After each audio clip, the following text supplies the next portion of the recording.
Hey guys, it is Renee and Jake Farrell. We are going to go over a little bit real quick on artificial selection, which will include selective breeding, genetic modification, and gene therapy. This is Tennessee Standard LS 4.5. There you have it. Alrighty, after you go through this presentation, you should be able to do the following. You should be able to define artificial selection and contrast that with natural selection. Define and investigate selective breeding, its use, pros, and cons. Define and investigate gene therapy, its use, pros, and cons. Define and investigate gene modification, its use, pros, and cons.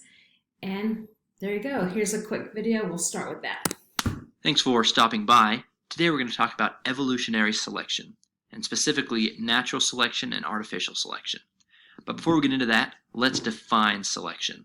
So selection is the process by which inherited traits are selected for or against and thus become more or less abundant in a population.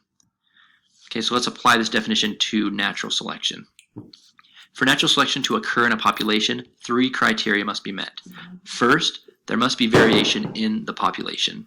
For example, brown beetles versus green beetles of the same species. Second, the trait must be heritable, which is to say it can be passed on from one generation to the next through the genes. And third, more offspring are produced than the environment can support. In other words, a portion of all the offspring will die off because there aren't enough resources to support that much offspring in the population. Okay, so in natural selection, it's nature that selects which one will die based off how well their traits fit that environment. Going back to our beetle example, if there's a drought one year and all the green vegetation dies, leaving only brown, dead earth behind, the brown beetle will thrive while the green beetle will dwindle. It'll die off.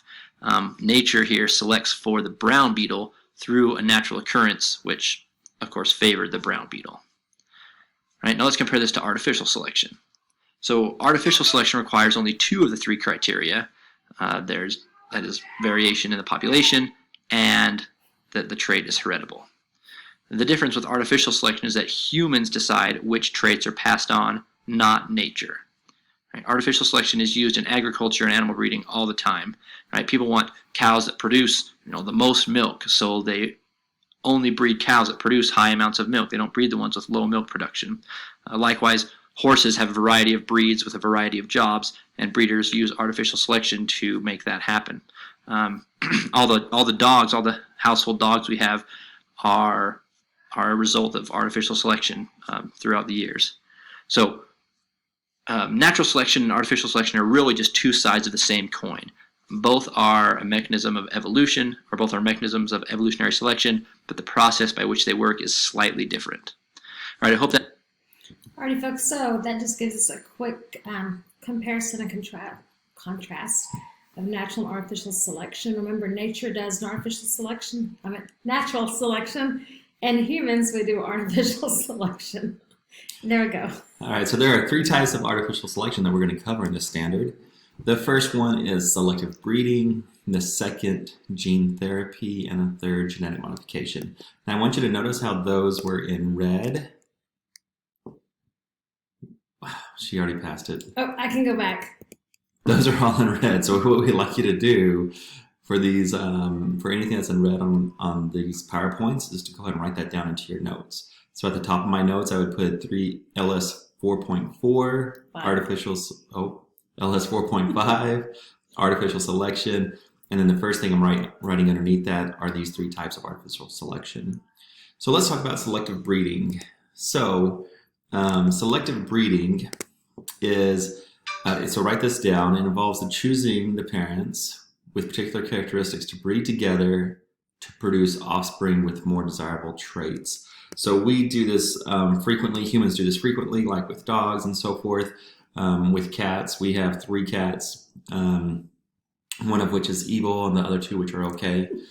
But those cats, they have particular traits that can be bred with other cats that share those same traits, so that those traits that we enjoy most are most likely going to be passed down to their offspring.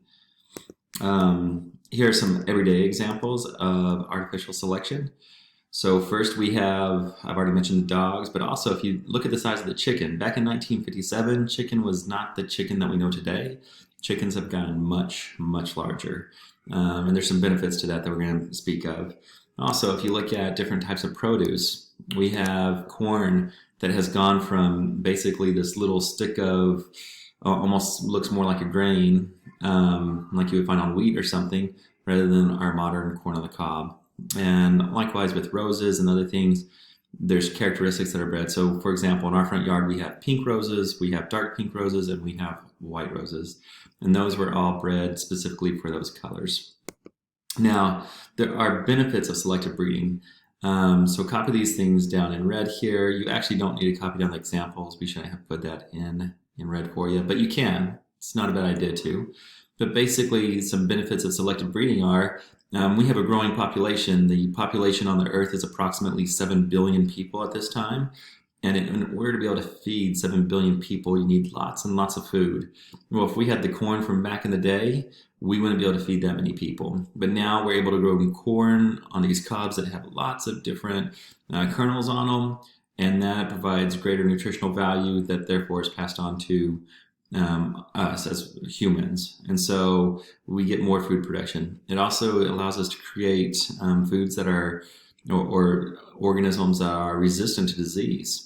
So if a disease comes along, it might wipe out certain apple trees or so forth, but this is, we're reducing that by making certain varieties that are resistant to disease. And then of course, like the dogs, you can make dogs or cats or mice or whatever that you want with more desirable traits than others. The drawbacks of selective breeding is that some people worry about the animal rights. Is the animal being harmed in some way, or does the animal get to choose its partner? Which isn't, they just won't get to with artificial selection. Also, it decreases genetic diversity. So as we keep breeding these like super cows that you've watched the video for, it reduces the genetic variety within the species. And if a disease were to come along, it might wipe out a large part of that species. It could be harmful to the animals. For example, once again, those super cows, perhaps their udders are getting too large and it's becoming painful. And then sometimes you just do selective breeding and something happens that makes things go wrong and you end up with like this super ugly dog. I don't know where my wife found that picture. That is one ugly dog though. Sorry if it's one of yours. That'd be terrible. It's also, people also argue against it because it is unnatural. Okay, so far you should be able to define artificial selection and compare that with natural selection.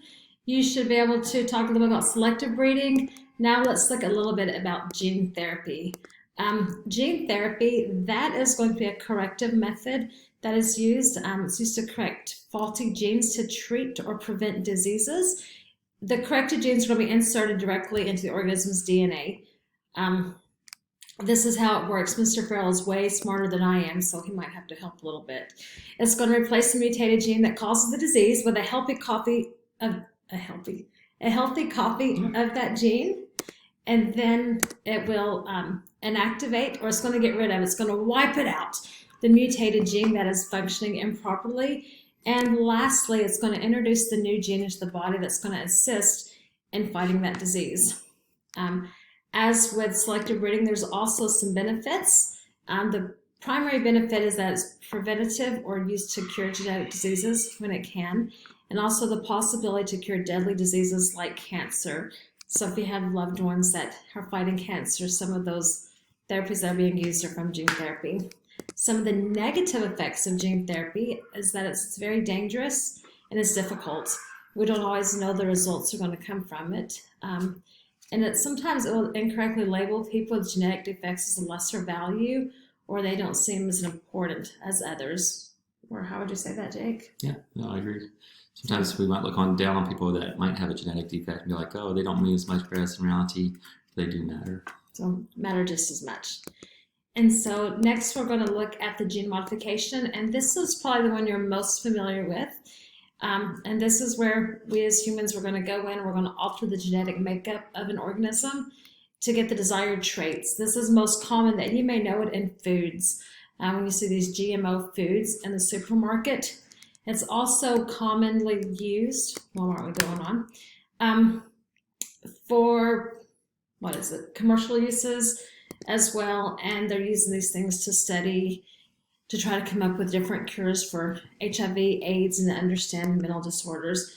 The economy uses it to make things kind of cool, per se, to drive the production of things and to help the economy.